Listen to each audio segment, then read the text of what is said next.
जंगल के बीचों बीच एक बहुत पुराना और विशाल बरगद का पेड़ था। उसकी ऊंची शाखाओं पर एक छोटे से घोंसले में एक नन्ही सी चिड़िया रहती थी।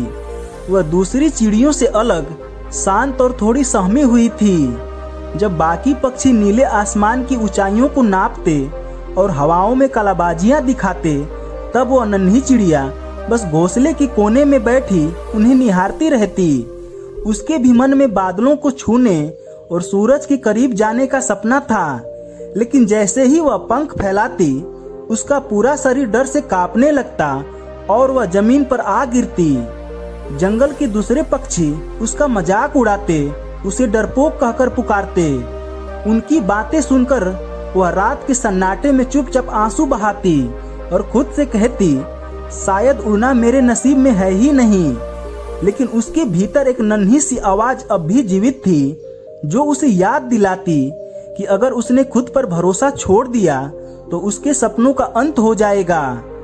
एक शाम जब वह फिर से गिरकर पेड़ की जड़ के पास बैठी थी, एक बुजुर्ग तोता उसके पास आया। उस अनुभवी तोते ने बड़े प्यार से उसे एक गहरी बात समझाई।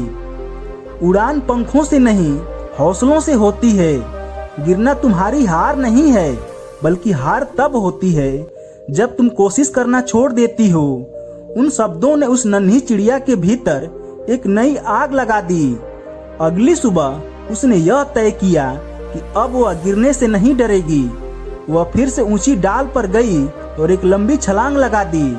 वह फिर गिरी, लेकिन इस बार उसके चेहरे पर दर्द नहीं, बल्कि एक मुस्कान थी, क्योंकि वह कुछ पल के लिए हवा में ठहरी थी।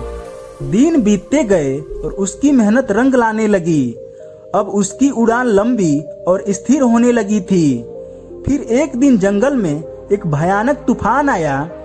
आसमान काला पड़ गया और हवाएं चीखने लगी। सभी पक्षी डरकर अपने घोंसलों में छिप गए, लेकिन वह नन्ही सी चिड़िया इस तूफान से लड़ने के लिए तैयार थी। वह तेज हवाओं को चीरते हुए बादलों के ऊपर निकल गई। जो पक्षी कभी उसका मजाक उड़ाते थे, आज वे नीचे से उसे हैरत से देख रहे थे। उसकी मेहनत और अटूट विश्वास ने उसे उस ऊंचाई पर पहुंचा दिया था, जहां कभी सिर्फ उसके सपने पहुंचते थे। दोस्तों, हमारी जिंदगी में भी लोग हमें नीचा दिखाएंगे और हम कई बार असफल भी होंगे, लेकिन असली विजेता वही है जो गिरकर हार नहीं मानता, क्योंकि अगर आप खुद पर भरोसा करना सीख लें तो दुनिया की कोई भी ताकत आपको ऊंचाइयों को छूने से रोक नहीं सकती।